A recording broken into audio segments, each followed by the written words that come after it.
Yang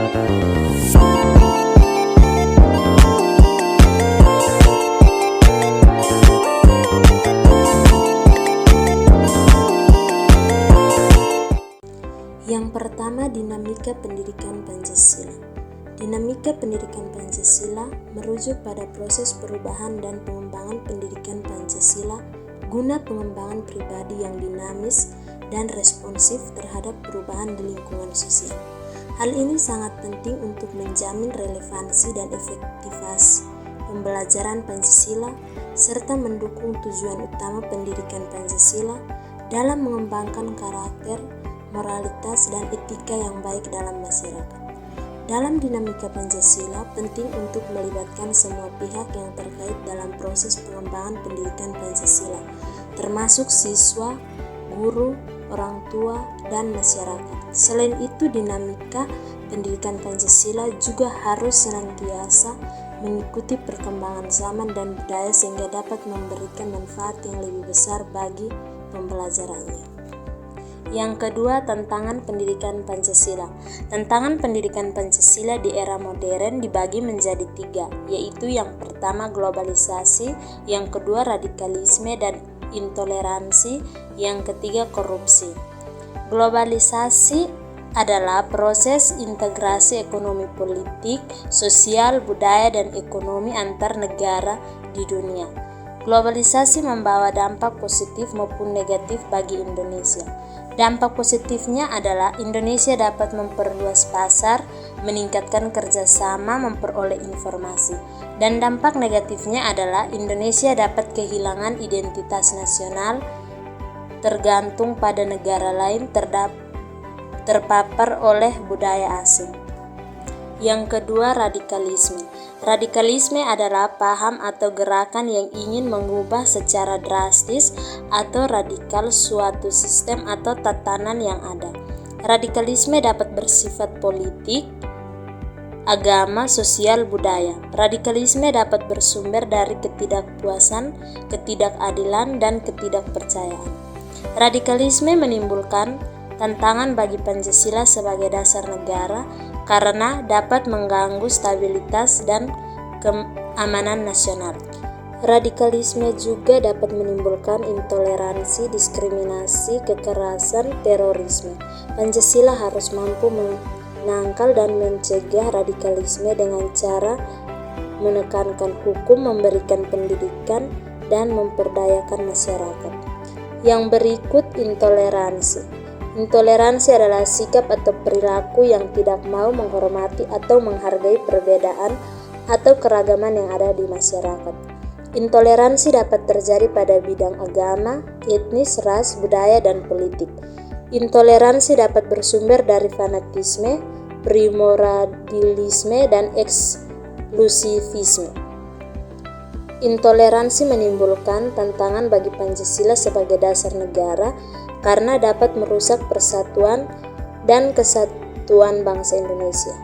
Intoleransi juga dapat menimbulkan konflik sosial, disintegrasi nasional, dislokasi sosial, ekonomi, budaya, politik, dan hukum. Pancasila harus mampu mengatasi intoleransi dengan cara meningkatkan dialog antar kelompok, menumbuhkan rasa saling menghormati dan menghargai perbedaan, serta menjaga kerukunan antar umat beragama. Yang berikut, korupsi. Korupsi adalah tindakan melawan hukum yang dilakukan oleh pejabat publik atau pihak swasta untuk memperoleh keuntungan pribadi atau kelompok dengan cara menyalahgunakan wewenang atau jabatan. Korupsi dapat terjadi pada bidang politik, ekonomi, keuangan, pendidikan, serta kesehatan. Korupsi dapat bersumber dari keserakahan, nepotisme, dan kolusi. Korupsi menimbulkan tantangan bagi Pancasila sebagai dasar negara karena dapat merusak moral dan etika bangsa Indonesia. Korupsi juga dapat menimbulkan kerugian negara, ketimpangan sosial, kemiskinan. Pancasila harus mampu mencegah dan merantas korupsi dengan cara meningkatkan transparansi dan akuntabilitas publik. memberikan sanksi hukum yang tegas, serta memberikan pendidikan anti korupsi. Materi yang ketiga tentang upaya menghadapi tantangan pendidikan Pancasila. Upaya-upaya menghadapi tantangan pendidikan Pancasila dapat dilakukan dengan 3 cara, yaitu penguatan ideologi, pendidikan karakter, dan penegakan hukum. Pertama, penguatan ideologi. Penguatan ideologi adalah upaya untuk memperkuat pemahaman dan penghayatan Pancasila sebagai ideologi negara dan pandangan hidup bangsa Indonesia.